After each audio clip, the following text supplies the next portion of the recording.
It's good to see you. Oh, good to see you. I feel dark over here. It's because it's all rainy and gross, and then now it's like I'm all shadowy. Let me turn the lights off. Let me see if that changes something. Okay.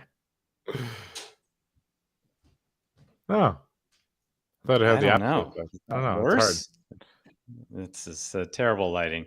How do you have such good lighting? What are you doing? I got a combination of ceiling lights and lamps and the outside. Yeah. I got like 2 new monitors, so it's like blocking my actual. Figuring out your desk setup takes forever. Forever. I don't want to yank something out. Oh yeah. Oops. Hold on. Okay, there. That's better. Let's see. Now if I get closer, maybe. See? Oh, if I could just I'll keep my finger there and then it will lighten up my face. Oh, I know why. I'll do something. Let's try this. Why am I spending hours just trying to get my face right? It's too late. It's like I can't do much. It's the actor in you. I know. I just want to try to get it perfect. It's just not going to work. Yeah, I get it. Well, let's talk. Let's talk today. What should we discuss today? I think we had an it's in the title. Yeah, Mia set up the 2 million in 20 minutes, and this is really your this is one of your big wins with Easy, and I guess a lot of what you've done with a lot of what he's done is what Kued is doing on the service side. So the technology is a thing, but a lot of the service and tweaks and strategy and setup is really what Kued's doing. So it's kind of an interesting crossover from that. So excited to hear and talk through this so people can understand. It's not like $2 million was immediate. Let's put that disclaimer. $2 million wasn't immediately generated directly in 20 minutes, but it took a 20-minute video to help a company generate 2 million in revenue. Yes. It's fair enough. Yes. So the idea, how it works. So this is obviously one of my customers / clients came through EasyWebinar, was using the system or got the system, then really didn't have a plan of action around executing a way to adopt better sales and marketing, adopt better customer acquisition and everything else. So we talked to him, and he's a financial advisor, and we are like, well, who do you want to target? And he was like, basically, I want to target IBM employees with 401k plans. And so we said, that sounds great. And we worked with him to basically build one webinar experience with all the pages of a webinar, right? Which are the registration page, the thank you page, the waiting for the event page, and then the event page and a replay page and follow-up emails and everything else. So we took all of that experience and put it into one very cohesive, pinpointed thing that we built, and then basically we we created that cohesive experience from the ad to the registration page, or the registration to the thank you page, and all the way through. And once we did, and we targeted that correct audience, that right audience, he went from having a really hard time prospecting for these. He didn't know where to find them. He didn't know what to, where to start. But after we, created a Facebook, created a Facebook ad that was directly targeting IBM employees. Then his video was found in front of those specific audiences, and they were just signing up, and a lot of them, they loved. I mean, initially, right out of the gate, the video talked about it talked about his why his why he was the solution, and what they were needing, what their problems were and how he was going to solve their problems, right? Like, hey, are Right. you a 401 IBM employee with a 401k that's been struggling, that's concerned about, is there going to be, is your money safe, depending on if there's a recession or not, Right. come to this workshop. I'm going to show you how to protect your money, and how to manage it in the right way, type of thing. And people, it was the problem. He knew the problem that they were concerned Right. about. He knew what their fears were, and he talked about how he can solve those. And we helped him kind of create that. What would you say? Yeah. What when you so when you're talking through this, right? A lot of people, when you're talking about the physical inputs of what it takes to actually have that type of success, the one thing that I've noticed that you're talking about is he was super clear out the gate of exactly who he was going for and what was a specific problem that he was solving. And he was directly communicating that. So when someone saw his ad, there's no question about who he wanted to serve and the problem that he solved. So would you say that that was the main driver for his success? Yes. I mean, that initial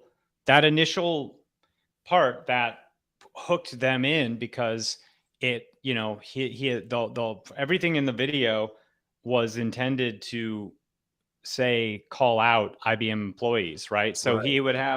he had like a big board that had like, are you a IBM employee with a 401k plan, And so Right. it's like they saw that, and then, while they're going through, it's like, oh, this guy's talking to me directly. So whether Right. they were existing IBM employees or past IBM employees, it was he was getting in front of them. And then from that experience, they were of course signing up to this workshop, where on the thank you page, he even had a video that then had like some sort of call to action, like almost like doing an audit Okay. early. So he was getting people that would book in his That's interesting. calendar before the webinar even started. And then, part of the assignment would be go to the webinar, So he watch the qualifies. webinar, and then let's do a second follow-up call to do Yeah. to finish the audit. So it was almost like this two-step experience, which I think was really important, and I think was an awesome add-on. It's like calling your people that are signing up before, Right. they actually show up, Right. and of course, by the time all that's said and done, after the first conversation, the webinar experience, setting up the second call, they're really indoctrinated and ready to go, Right.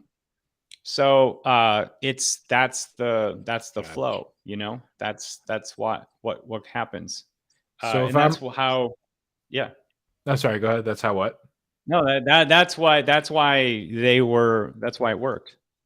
So, So if you're a visual learner, let me mhm. pull out a chart here. Let's see if for us visual learners, if you were to, would you, so the flow of what you created, right? So you had an ad. Maybe I'll put this in a slideshow mode to help make it a little bit bigger.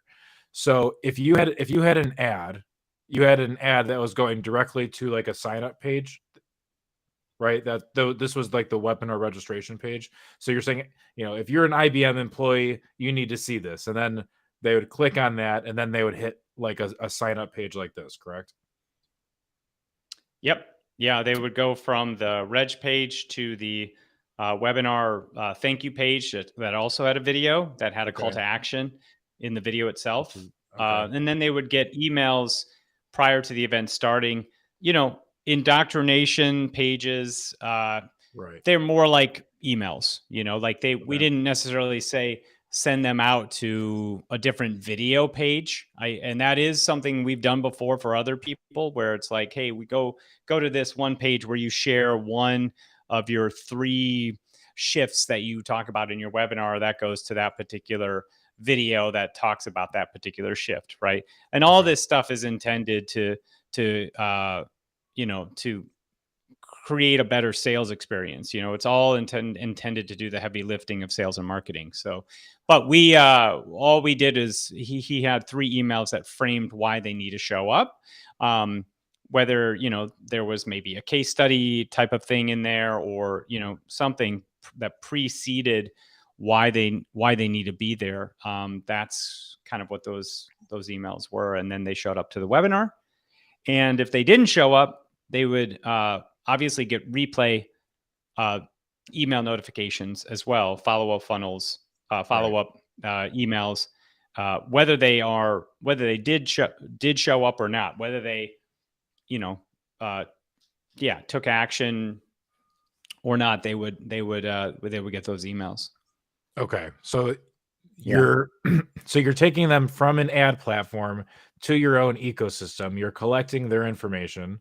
You can directly communicate with them now. So you're doing these email campaigns, and you're preceding and qualifying people all throughout the process before they actually show up to the room. So by the time they get on here, they're pretty qualified. And then that's kind of the simple, call it 3 to 4 steps that you're taking to take them from seeing you on Facebook to becoming a customer. Was that exactly? Yeah, it's great. Mm-hmm. And it was not that long of a process. Right. Right. That's cool. That's very cool. Yeah. I mean, that's a game changer. I mean, and we've been talking about, owning and controlling your ecosystem and building your email lists. And it's like, if you're not collecting their email and you're not directly communicating with them and they're falling off, it's like, what are you doing? And I think that, and it's not like what you're doing as far as driving ads is super complex. You're just so clear on the messaging. You didn't have to spend $10,000 to design a page. You knew that you're going for people on Facebook. You knew those people were going to sign up. You knew exactly the information that you needed from them. And then that magically turned into all this revenue for him. And I would say that's the importance with clarity of the messaging, because and we've found this after working with clients all the time, is like, if you don't know exactly who you're going for and what the problem is that you're solving, and you can't clearly identify that within your marketing message, it's just going to cost you a lot of money. I mean, that's and from this standpoint, I'm sure this client of yours would have spent 4 or 5 times the amount for a lead, but he didn't have to, because he was so specific with it, that's kind of the takeaway I got from all that. Yeah. I mean, when you're very specific about who you're targeting, you do the work of the ICP work in a really strong way, in a really clear, concise way. And you understand, what their actual concerns are. Right. You're just going to do, you're going to do way better. So it's like a little prep work, obviously. I mean, there was prep work. It was a lot of prep work, but that's the kind of work that needs to get done, is the prep work, where we dig in and from the prep work, this is where all this stuff kind of the magic kind of happens from that, Yeah.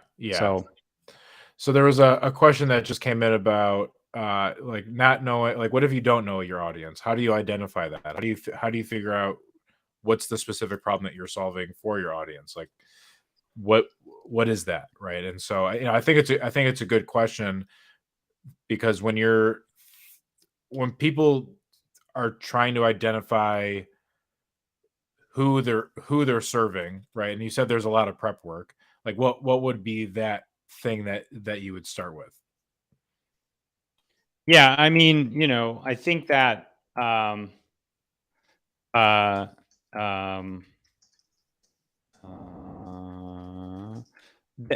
so let's see. So when you're trying to come up with first, you want to think about your niche audience, right? Like, who are you already serving? I think if you don't quite know who you're serving, you should do a survey of who you're serving, or look and say, these are the top 5 industries that I'm serving. Oh, I'm talking to financial advisors. I'm talking to, coaches and consultants. I'm talking to course creators. Like, who are you already talking to? So find that out. Obviously all this is information that is available to you. That's the thing. Most people don't realize that this is stuff available to them, and they could be asking questions. They could be asking their audience how, what their biggest problems are as it relates to growing their business, or as it relates to doing X, Y, and Z. And that can all feed into what, how you can, how you can figure out your ideal customer, and then figuring out their biggest problems, right? Like, you have to then put yourself in their shoes and find out, and discover what their biggest concerns and issues are, And so, yeah, I'd say survey the source, basically survey your people. That's going to give you a clearer picture of how to come up with that. And then, you're always going to have to sort of like think of the biggest problem, and how one problem creates another problem, right? So it's like, when we talk about how a tool or a platform can solve a solution, we talk about the benefit of the benefit. So by using this tool and this benefit of this tool, there's a bigger benefit of maybe you have more time and freedom in your life, right? Or more revenue in your business means more relaxation and less stress, right? So it's like, in the same way, think about what is how someone has this problem. It could be whether it's revenue or something, some sort of thing but that problem creates a bigger problem. And so it's like, you have to understand how the problems that they're experiencing causes even deeper problems, and how you can obviously then correlate what you do in your program and what you can help them with solving that bigger emotional problem, right? So think of it almost like, what's the action problem, or what's the thing that occurs, and then what's the byproduct problem that is made the main problem from that thing not happening, right? Or that kind of first tier problem. It's like, you know what I mean? It's like, I'm thinking about it in like a real life example, and especially when you're talking about like, surveying and finding like who the right audience is, and who's your ideal customer. And even if you don't have a customer base, or you haven't worked with people and you're just getting started, there's so much information online. You can literally go to Quora, you can go to LinkedIn, you can go to Twitter, and you can actually see what are the questions that people are asking online. You can go to Reddit, you can go to spyfoo.com, right? There's all these different places where you can actually see what are the questions people are asking, what are they searching in Google. So that will help solve that one issue. But then you're talking about finding what's the problem and then the byproduct. So, people go online and they're like, well, how do I make money online? How do I make how do I make $10,000 a month, or whatever it is? And the byproduct of that is, how am I able to not wake up and be stressed, at the first of every single month, because I have more consistency and I have a clear path of lead gen within the business, and a clear path to lead generation helps my home life, and I'm able to get more sleep because of it. So that's kind of like the product and the byproduct, I think, that you're talking about, right? When it comes to clearing your exactly. marketing. Yeah, exactly. So yes. So like, I have a problem. Yeah. Like, I have a problem with, so the person with the 401k issue, I'm concerned that another, that my 401k will go down 30% because I'll hit another recession. Right. And then that's the baseline problem.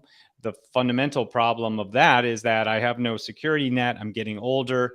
I'm going to have to now try to figure out how to work more or live on a budget. And that's stressful. I can't, that means I'm not leaving anything to my kids. Like all the byproducts of the fundamental problem that is going to occur. And that's the thing that your thing solves, right? Your thing solves the big problem of, here's how we're going to prevent you from losing 30% of your 401k. This is how I'm going to do it. Right.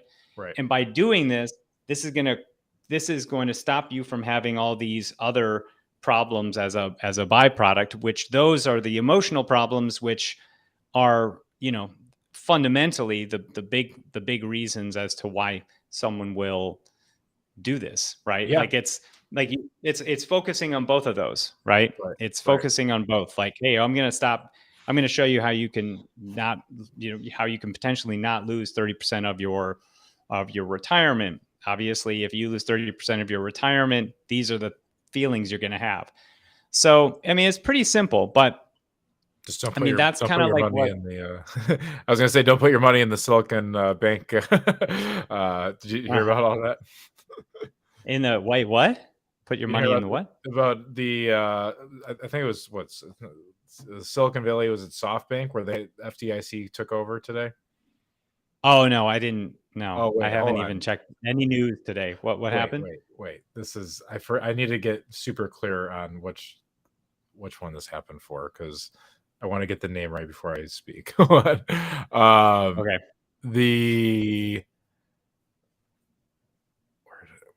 was it? I was just reading about it. Okay, so Silicon Valley Bank, largest failure since the financial crisis, is the headline on Yahoo Finance.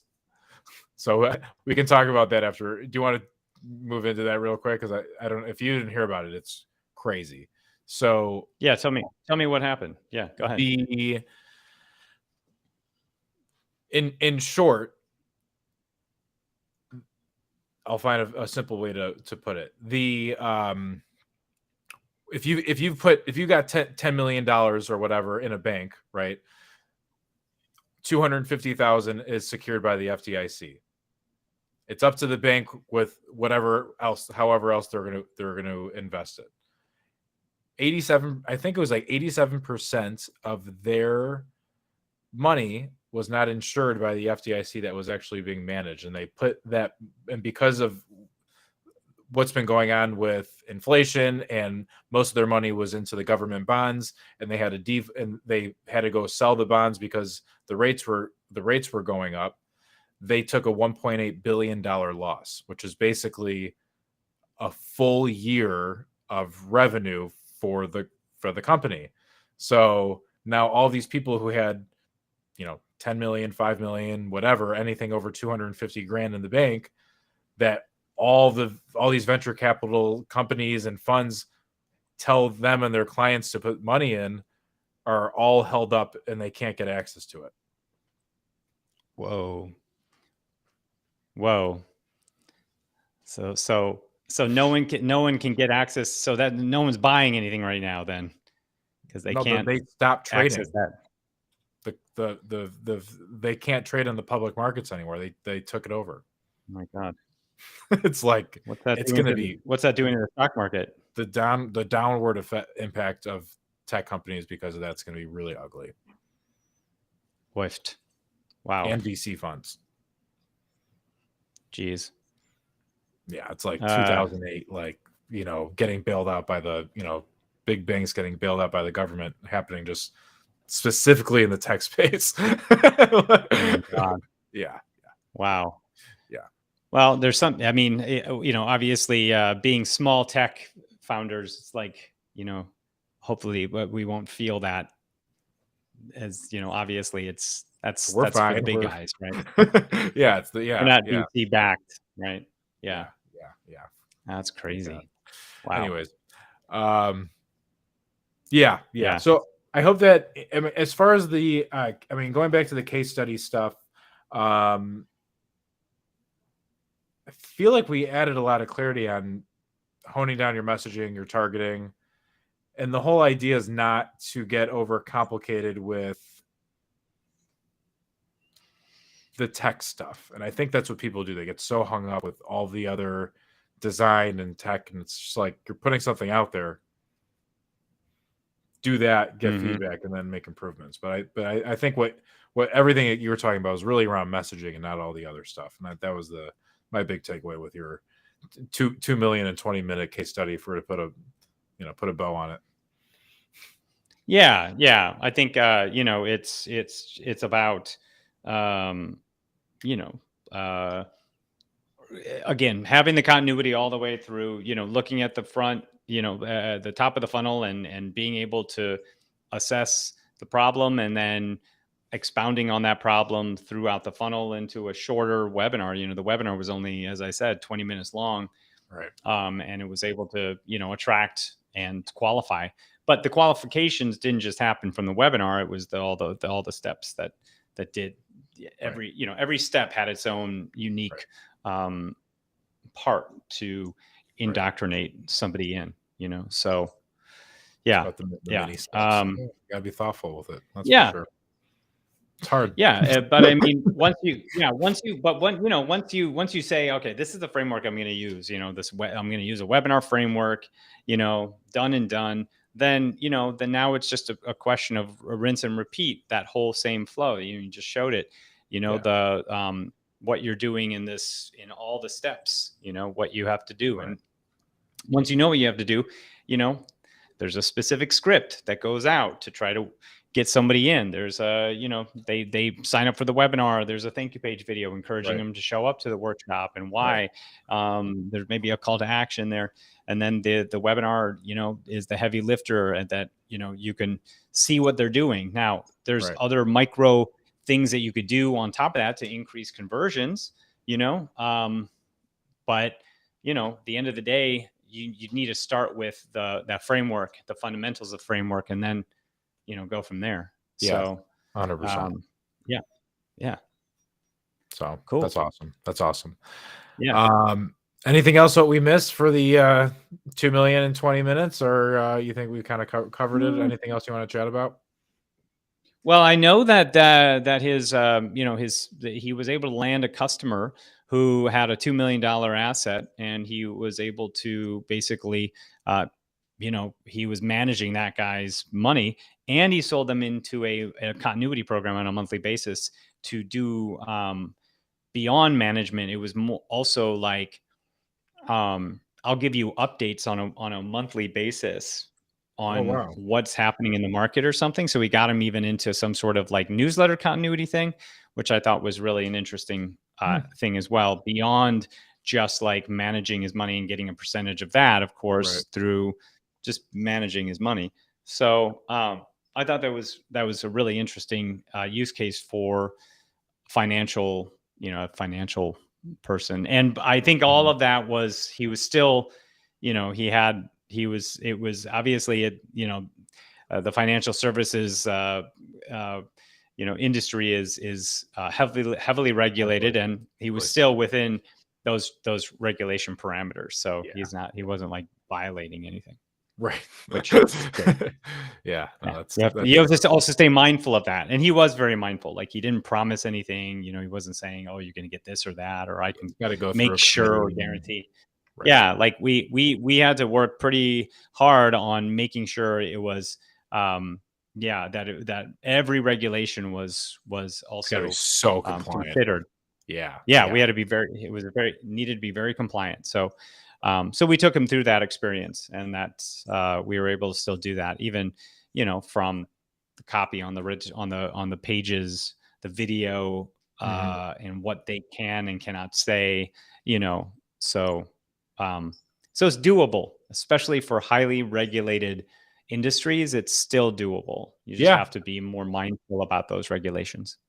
Yeah. It just takes time. And that's like, you have to just follow the process and want to actually follow the process. Right. Because if you're not going to do it, then it's just not what, you're just going to go from shiny object to another shiny object. And it's you know, and that's kind of what we were talking about even before we jumped on here. You just have to be so methodical with all these little things, and it's just all these mini steps along the way, and that's what's going to make the change. If you continue to do that. I mean, I look at it like it's just this level of mastery that you have to allow yourself to do, and not and just step by step it, you know. Right. And obviously, when you work with somebody and you work with a team that can do that, and you work with somebody who can kind of hold your hand in that process, it's a lot easier, because you know you're putting a level of faith in them to be able to pull that out of you, and then apply it, and then move to the second step, and kind of go through work on the project together, instead of trying to do all of it yourself, which doing it yourself, sometimes, if you're so close to something, you don't see you're too close, you just can't see the big vision for it, or you can't see, you have the idea, but then you may need someone to like finish the rest of the race, so to speak. Right. So I think that, this, and Henry's right. Just like, you just take step by step. It doesn't have to be all that, all that work, that the cathartic, thing of you just talking to your audience. Like it's like it's the work that where you have to sit down or stand up at your standing desk or whatever and talk it through, bullet it out, and get clear. And that's why having a mentor to get clear, or people that you work directly with to get clear, is such a valuable thing. What's up, Richard? So that was a really good case study for us, because it also showed that, like, when you dig deep and you do a lot of preparation and then you launch, it could be a very short time where you'll see success. Like, it's like that. We worked on it for probably 2.5, 3 weeks, right? And maybe even more, because we had to make videos and send in videos and edit videos. Yeah.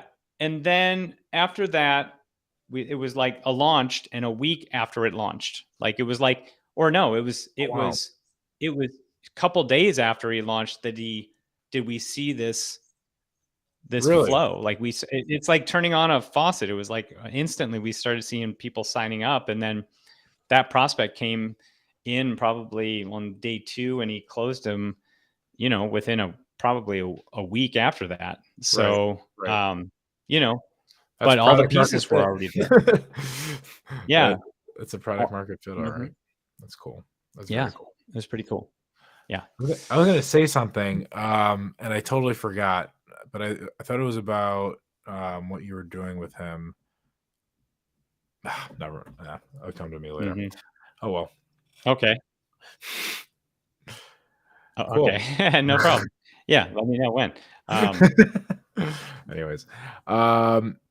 Yeah, no, well, I appreciate you sharing that case study. Oh, actually, it just came to me. There was someone, as you were talking about, like, making these little changes across, I just got off the phone with someone right before we started doing this, where he's spending $2,500 to $4,500 a day on a ad to a webinar, and he's selling $5,000 programs, and he's acquiring a client at, under that, and he's doing great. And it's very simple, it's very straightforward what he's doing, but he wants to just have someone go and just test against what he's currently doing, just on the acquisition side. So just on like the webinar registration page, and just on the sales page, he's like, if you can just make improvements on these 2 areas, I'll immediately get an ROI, and then we'll continue to grow and help and do other things. But again, it's just making, like, make tweaks on 2 pages that become super high value, because he already has that product market fit. And that's the, that it's so powerful. It's just so powerful when you think about this stuff at scale. Yeah, when you can, yeah, and it's those micro changes. Yeah. It's like that. Once once you have the foundation, you can make these micro changes that create 1%, 2% conversion differences or changes, which end up being like that's $300,000 to $500,000 in Right. maybe additional revenue Right. based on just some of those simple tweaks or adding SMS and getting more people showing up to the webinar, or having a segmented experience on the back end for Right. those who took specific actions during the workshop. It's Right. like each little thing can add up to a much bigger thing. And it really is about micro tweaking and refinement. It's all about the refinements. So, if you were to work with a team like Kued, then you would see that you would have the framework created, and then those micro tweaks and refinements, which can be a big deal. But first you need the foundation, which is the first Right. part of it, and then after the foundation is those micro tweaks and Right. refinements. 100%. So, yeah, Yeah. yeah, I think we covered every Oscar, aspect of it. I think So, so. I think we yeah, did too. good. That's good. Cool. Awesome. Well, thank you so much. I appreciate it. We will come up. Yeah. I was putting together just a whole portfolio of just case studies that we have, and it's just so much, and what it's new leads and revenue and in growth and business growth. And, we're excited to share more of these successes and the stories with people and show people how they can apply it to their own business and how Kued could help them along that way. And we'll be having what we're doing actually is getting more promotion around these lives, because we're doing shorter versions and clips of what we're talking about here, and then those people are getting introed to the big live event, right, which is this one.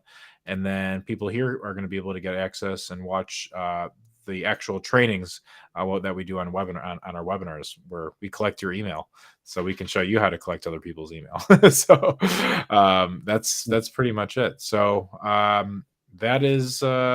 that's what we're covering. Thank you so much, everyone, for watching. And Casey, I guess we'll talk soon if you want to catch up after this, because I know we're trying to get some marketing planning in place. We're jumping into easy and stuff, but I will end the stream here. Okay. Sounds good. See you guys.